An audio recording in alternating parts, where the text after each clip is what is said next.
नमस्कार, स्वागत है आपका कैपिटल टीवी बिहार के स्पेशल शो चुनावी चौसर में और मैं हूं आपके साथ आत्मजा। देखिए 25 मई को बिहार की 8 सीटों पर वोट पड़ने वाले हैं, जिसमें कि सिवान, गोपालगंज, शिवहर, महाराजगंज, मोतिहारी, वैशाली, वाल्मीकिनगर और बेतिया शामिल है। आपको बता दें कि यहाँ पर चुनावी प्रचार प्रसार आज पूरी तरह से खत्म हो चुका है। ऐसे में जानते हैं कि इन सीटों पर क्या स्थिति है अभी की, क्या कुछ जातीय समीकरण बन रहे हैं और कौन किस सीट से आगे चल रहा है। तो आइए इन्हीं तमाम मुद्दों पर बातचीत करते हैं। हमारे साथ स्टूडियो में मौजूद है senior journalist Saroj Singh ji. Sir, आपका बहुत बहुत स्वागत। जी बहुत धन्यवाद।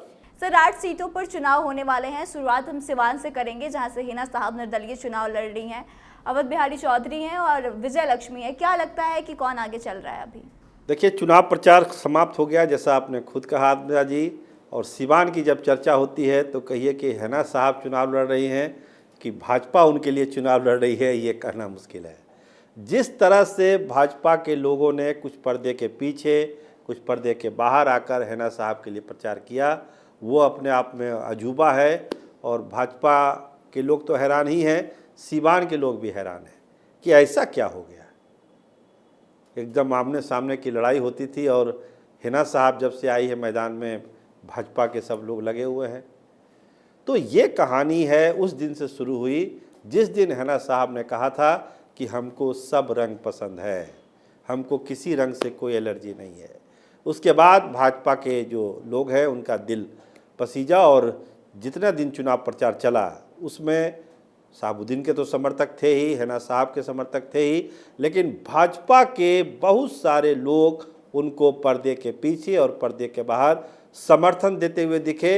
और इसका असर 25 तारीख वाला जो वोटिंग है उस पर भी आपको देखने को मिलेगा। सर, हिना साहब के चुनाव प्रचार प्रसार के दौरान ऐसा देखा गया कि भगवा रंग काफी ज्यादा चर्चे में रहा, उनके समर्थक भगवा रंग लेते हुए नजर आए। तो क्या लगता है कि क्या भाजपा के वो समर्थक थे और इससे क्या अनुमान लगाया जाए कि भाजपा कहीं ना कहीं बैक सपोर्ट कर रही है या हिना साहब चुनाव जीतने के बाद से एनडीए ज्वाइन कर लेंगे? देखिए, वही चीज़ तो हम चर्चा कर रहे थे ना आपसे कि हैरान करने वाली बात है कि भगवाधारी लोग अगर हिना साहब के साथ चल रहे हैं चुनाव प्रचार में, तो ये कहानी कुछ अलग कहानी कहती है। ये कोई सामान्य घटना नहीं है सिवान के लिए। जो उस इलाके में रहते हैं उनसे जब आप पूछेंगे कि ऐसा हो रहा है तो वो कहेंगे कि मैं खुद हैरान हूँ कि ऐसा क्यों हो रहा है। अगर हिना साहब अगर लड़ाई में हैं और आगे दिख रही है सिवान में, तो इसकी सबसे बड़ी वजह यह है कि हिना साहब को अपने जो उनके वोटर हैं तो वो हैं ही, इसके अलावा जो अपर कास्ट हिंदू वोटर है उसका भी एक ज़बरदस्त समर्थन हिना साहब को सिवान में मिल रहा है। और यही जनता दल यूनाइटेड और राजद के लिए खतरे की घंटी है सिवान में। सर, लेकिन पप्पू यादव ने भी हिना साहब को समर्थन दिया था, वो खुद कांग्रेस में है। तो क्या लगता है कहीं ना कहीं भाजपा और जो महागठबंधन है दोनों की तरफ से हिना साहब को समर्थन मिल रहा है, तो इसका फायदा उनको मिलेगा? फ़ायदा बहुत मिल रहा है। हमने कहा ना कि हिना साहब अगर दौड़ में सबसे आगे अगर चल रही हैं अभी सिवान में, तो इसकी सबसे बड़ी वजह यही है कि उनको सब लोगों का समर्थन है। ऐसा नहीं कि केवल मुस्लिम बिरादरी उनको सपोर्ट कर रही है या साहबुद्दीन के चाहने वाले ही उनको सपोर्ट कर रहे हैं। उनको समझिए कि आउट ऑफ वे जाकर, मतलब एक कहते हैं ना कि ब्रैकेट से बाहर जाकर लोग उनको सपोर्ट कर रहे हैं। और इसका असर दिखा चुनाव प्रचार। आज तो चुनाव प्रचार ख़त्म हुआ है, लेकिन तमाम जब से सिवान जब हम गए थे तो सिवान के इलाके में साफ साफ दिखता था कि अरे भगवाधारी हिना साहब के साथ चल रहे हैं। तो ये एक जो नई कहानी हुई है सिवान में, इसका बहुत ही दूरगामी असर पड़ेगा उधर के पॉलिटिक्स पर। तो देखिए, सिवान से जहां एक तरफा हिना साहब आगे जाती हुई नजर आ रही हैं, वहीं सिवान से सटे महाराजगंज की बात करें तो यहां पर काफी कांटे का मुकाबला बताया जा रहा है। एक तरफ आकाश सिंह चुनाव लड़ रहे हैं तो दूसरी तरफ जनार्दन सिंह सिग्रीवाल है और दोनों के बीच मुकाबला काफी टक्कर का है। सर, क्या लगता है यहाँ की अभी की क्या स्थिति है? महाराजगंज में देखिए, जो बताया जा रहा है कि जो छपरा की घटना हुई है उसका असर महाराजगंज में पड़ सकता है, लेकिन ऐसा लगता नहीं है कि कोई बहुत ज़्यादा प्रभावित करेगा छपरा घटना महाराजगंज को। महाराजगंज में लाइन एकदम साफ है, लोकल बनाम बाहरी। और जो थोड़ा एंटी इनकम्बेंसी जनार्दन सिग्रीवाल का दिख रहा था, उसको जो बड़े नेता जो भाजपा के आए उन्होंने उस एंटी इनकम्बेंसी को ख़त्म कर दिया। और आकाश सिंह को लेकर ये कहा जा रहा है कि बाहरी कैंडिडेट हैं, क्या करेंगे नहीं करेंगे। इसके अलावा कांग्रेस में ही इतना गुट है, वहाँ पर विजय शंकर दुबे का अलग गुट है, तमाम लोग हैं। वो लोगों ने समझिए कि रास्ता और कठिन कर दिया आकाश सिंह के लिए। और कोई बड़े नेता नहीं। देखिए, राहुल गांधी केवल भागलपुर की मीटिंग में आए, इसके अलावा राहुल गांधी किसी सब में नहीं आए हैं। इसका क्या मतलब है भाई? आप 8-8, 9-9 सीट पर बिहार में चुनाव लड़ रहे हैं और राहुल गांधी को फुर्सत नहीं है कि किसी अपने कैंडिडेट को आके ये लड़े। तो इसका मैसेज जाता है कि जो आपका बड़ा नेतृत्व है वो आपको कितने हल्के में ले रहा है या भारी ले रहा है। तो ये प्रभाव महाराजगंज में भी दिखता है, आकाश सिंह को लेके भी दिख रहा है। एक तो ऐसे ही नाराजगी थी कि भाई प्रदेश अध्यक्ष थे, आपने अपने बेटे को टिकट दे दिया, ये नाराजगी अलग है वहाँ पर कांग्रेसियों के बीच में। तो जो ध्रुवीकरण है, खासकर जिस जातीय ध्रुवीकरण की आप बात कर रहे हैं, उसमें कहीं ना कहीं से सिग्रीवाल आगे है और मोदी का तो अपना असर है ही। सर, लेकिन अखिलेश सिंह लगातार चुनाव प्रचार प्रसार कर रहे हैं, इसके बावजूद भी भीतरघात जैसी बातें सामने आ रही है। क्या लगता है आकाश सिंह के साथ भीतरघात कौन कर रहा है? देखिए, कांग्रेस में बहुत सारे गुट हैं। देखिए, अभी जब चुनाव शुरू हुआ था महाराजगंज का, तो एक तस्वीर वायरल हुई थी जिसमें सच्चिदानंद राय भी थे, धूमल सिंह भी उनके साथ थे। लगा कि एक भूमियारों की एक गोलबंदी हो रही है वहाँ पर। लेकिन अब सच्चिदानंद राय आज की तारीख में कहाँ पर है? भाजपा में है। तो उस गोलबंदी को तो भाजपा पहले ही तोड़ चुकी है। और जिनका नाम हमने लिया, विजय शंकर दुबे हैं या फिर पटना में बहुत सारे कांग्रेसी नेता हैं, वो नहीं चाहते हैं कि अखिलेश सिंह मजबूत हो, अब खुद प्रदेश अध्यक्ष हैं, बेटे सांसद हो जाएं। तो इस तरह की चीज़ों का सामना अखिलेश सिंह कर रहे हैं। अकेला मोर्चा लिए हुए हैं, लगातार चुनाव प्रचार कर रहे हैं, अकेला मोर्चा लिए हुए हैं। हमने कहा ना कि कोई बड़े नेता दिल्ली से भी नहीं आए हैं, पटना से भी बहुत ज़्यादा सपोर्ट नहीं है। लेकिन अखिलेश सिंह है, पुत्र हैं, तो मेहनत कर रहे हैं। जनता को फैसला करना है, लेकिन लड़ाई में अभी सिग्रीवाल आगे दिख रहे हैं। सर, वैशाली में मुन्ना शुक्ला के सामने वीणा देवी हैं और दोनों काफ़ी कांटे की टक्कर की बात सामने आ रही है वहाँ पर भी। क्या लगता है कौन आगे है? देखिए, वैशाली में बहुत ही कांटे का मुकाबला आज भी चल रहा है और वहाँ पर चीज़ें तय करे गई, माइक्रो मैनेजमेंट, चुनाव प्रबंधन किसका बेहतर है। तो दिनेश सिंह जो पति हैं बीना सिंह के, उनका एक लोहा माना जाता है, माइक्रो मैनेजमेंट माना जाता है चुनाव को लेकर, कि चुनाव प्रबंधन में इस आदमी का कोई सानी नहीं है, चाहे वो पंचायत के लेवल पर हो, मुखिया के लेवल पर हो।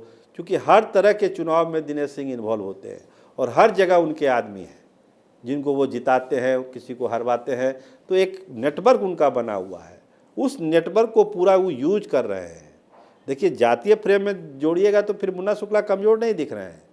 एक अच्छा उबाल है उनको लेके, तमाम लोग उनके साथ हैं। जो दिनेश सिंह से नाराज़ थे, बीना देवी से नाराज़ हैं, लोजपा से नाराज़ हैं, चिराग से नाराज़ हैं, वो सब हैं मुन्ना शुक्ला के साथ। लेकिन मतदान वाले दिन और मतदान के लिए जो चुनावी प्रबंधन होना चाहिए, उसमें मुन्ना शुक्ला को अभी मेहनत करने की ज़रूरत है। दिनेश सिंह उस प्रबंधन में आगे दिख रहे हैं। तो 25 तारीख को जिसका चुनावी प्रबंधन बेहतर होगा वही बाजी जीतेगा। सर, वैशाली में क्या लगता है, क्या जातीय समीकरण बनेगा और कौन सी जाति जो है महत्वपूर्ण भूमिका में रहेगी? स्वाभाविक है, भूमियार वहाँ पर बहुत ही निर्णायक स्थिति में है। भूमियारों की गोलबंदी हो भी रही है। भूमियार गोलबंदी को तोड़ने के लिए दिनेश सिंह लगे हुए हैं। भूमियारों की अगर पूरी गोलबंदी हो गई मुन्ना शुक्ला के साथ, इसके बाद माई का बहुत सारा वोट है वहाँ पर, ये 3 वोट ही मिल जाते हैं, कुछ नाराज कुशवाहा मिल जाते हैं, तो मुन्ना शुक्ला अच्छी स्थिति में आ जाएंगे वहाँ पर। हम तो कह रहे हैं ना कि बहुत ही कांटे का मुकाबला वैशाली में है। केवल है कि चुनावी प्रबंधन क्या होता है आत्मजा जी, कि आप अपने वोटर को चार्ज कर देते हैं। तेजस्वी यादव जाते हैं, अपने वोटर को चार्ज कर देते हैं, वोटर जो है एकदम चार्ज हो गया। लेकिन उसको जो है, उसको बैटरी को लगाना भी तो पड़ेगा। आप मोबाइल चार्ज कर दिए बैटरी का, मोबाइल का, उसको मोबाइल में लगाइएगा तभी तो बातचीत होगी। तो यहीं पे चूक हो जा रही है। वैशाली इसका उदाहरण है। वोटर चार्ज है, लेकिन मुन्ना शुक्ला को वहाँ का बूथ तक लोगों को ले जाना पड़ेगा, तब ये लड़ाई और भी दिलचस्प हो जाएगी। और उस जो प्रबंधन में फिलहाल दिनेश सिंह आगे हैं, मुन्ना शुक्ला को इसमें मेहनत करने की ज़रूरत है। अभी 48 घंटा है, अभी 48 घंटा में वो कितना क्षतिपूर्ति कर पाते हैं, देखने वाली बात होगी। सर, मोतिहारी से पूर्व सांसद जो थे राधा मोहन सिंह, उन्हीं को भाजपा की तरफ से टिकट दिया गया है। वहीं राजेश कुशवाहा वीआईपी के टिकट पर चुनाव लड़ रहे हैं। तो क्या लगता है कि इस सीट पर कुशवाहा जाति की कितनी महत्वपूर्ण भूमिका रहेगी? बहुत बड़ी भूमिका है, बहुत बड़ी भूमिका है। और हम आपको बताएं, अभी बहुत लोग चर्चा कर रहे थे सत्ता के गलियारे में कि भाई उपेंद्र कुशवाहा पर इतने मेहमान क्यों हो गए, मेहरबान क्यों हो गई भाजपा, अचानक क्या हो गया। प्रधानमंत्री जा रहे हैं, अमित शाह जा रहे हैं, अभी कैपिटल टीवी में एक प्रोग्राम भी हुआ है इस पर।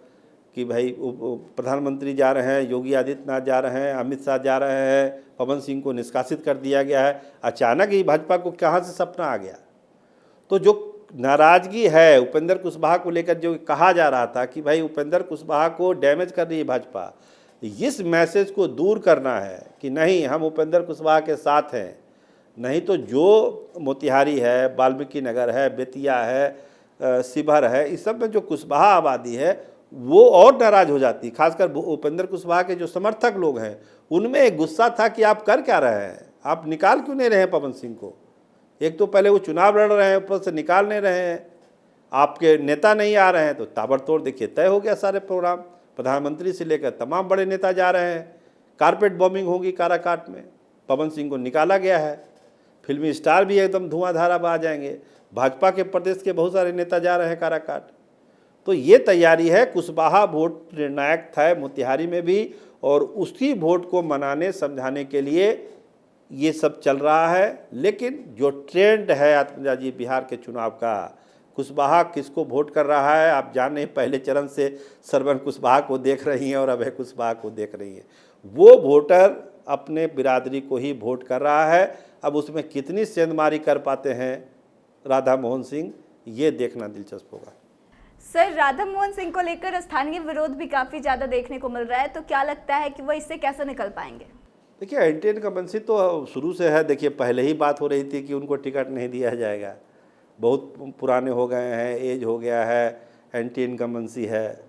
तो वो फेज तो गुजर गया, टिकट भी मिल गया, चुनाव प्रचार भी हो गया, प्रधानमंत्री भी चले गए, सब नेता चले गए। तो देखिए, जब अब अंतिम दौर में चुनाव प्रचार आज खत्म हुआ है, अब ये चीज़ें अस्थिर हो गई है। एंटी इनकम्बेंसी वाली बात अब अस्थिर हो गई है। अब बड़ी बात है कि मोदी को प्रधानमंत्री बनाना है, इसके लिए वोट हो रही है। राधा मोहन सिंह के लिए वोट नहीं हो रहा है। बिहार के ज़्यादातर सीटों पर यही हो रहा है, यही मोतिहारी में हो रहा है। तो एंटी इनकम्बेंसी शुरुआती चरण में तो होता है, लेकिन जैसे जैसे चुनाव प्रचार आगे बढ़ता है चीज़ें थोड़ी धीमी पड़ने लगती है। सबसे बड़ी बात यह है कि आप कुशवाहा वोटर में कितनी सेंधमारी कर सकते हैं राधा मोहन सिंह, ये हार जीत का अंतर मोतिहारी में तय करेगा। सर, फिर भी अभी जैसे कि चुनाव प्रचार खत्म हो गया है, तो क्या लगता है कि इस सीट पर दोनों में से कौन आगे है, या फिर दोनों के बीच कांटे का मुकाबला है? देखिए, मुकाबला तो होता ही है चुनाव में, और कोई बिहार में अब ऐसी कोई सीट नहीं है इत्तेफाकन की जहां पर कांटे का मुकाबला नहीं हो रहा है। लेकिन फिलहाल दौड़ में तो राधा मोहन सिंह आगे दिखते हैं। बाकी अभी देखिए 48 घंटे हैं। सर, आपको बहुत बहुत धन्यवाद। जी, बहुत धन्यवाद। तो देखिए, फिलहाल इस शो में हमने 4 सीटों के बारे में बातचीत की, जहां सिवान से एक तरफा हिना शहाब के आगे होने की बातें सामने आ रही है, क्योंकि उनको कहीं ना कहीं भाजपा की तरफ से भी समर्थन मिल रहा है और कहीं ना कहीं महागठबंधन के जो भी समर्थक है वो भी उनको समर्थन दे रहे हैं। वहीं दूसरी तरफ अब वैशाली सीट की बात करें तो यहाँ पे वीणा देवी और मुन्ना शुक्ला के बीच काफी कांटे का मुकाबला है। अभी कह नहीं सकते कि आखिर इस सीट से कौन आगे चलेगा। वहीं महाराजगंज सीट की बात करें तो यहाँ से जनार्दन सिंह सिग्रीवाल के ही आगे चलने की बातें सामने आ रही है, क्योंकि यहाँ पर आकाश सिंह के साथ भीतरघात जैसी चीजें देखने को मिल रही है। साथ ही उनके चुनाव प्रचार में कोई बड़े नेता भी नजर नहीं आए हैं। वहीं मोतिहारी से राधा मोहन सिंह आगे चल रहे हैं, और ऐसे में सबसे बड़ी बात यह है कि यहाँ पर कुशवाहा वोटर किसको वोट देते हैं, तो वही डिपेंड करेगा कि आने वाले समय में किसको ज़्यादा वोट मिलेंगे और किसको कम मिलेंगे। तो चारों सीटों पर आपको क्या लगता है कि कौन आगे चल रहा है, किसकी स्थिति अच्छी है? आप कमेंट करके अपनी राय जरूर बताएं। वीडियो अच्छी लगी हो तो शेयर करें, और आगे के तमाम अपडेट्स के लिए बने रहे हमारे साथ। देखते रहे कैपिटल टीवी बिहार। धन्यवाद।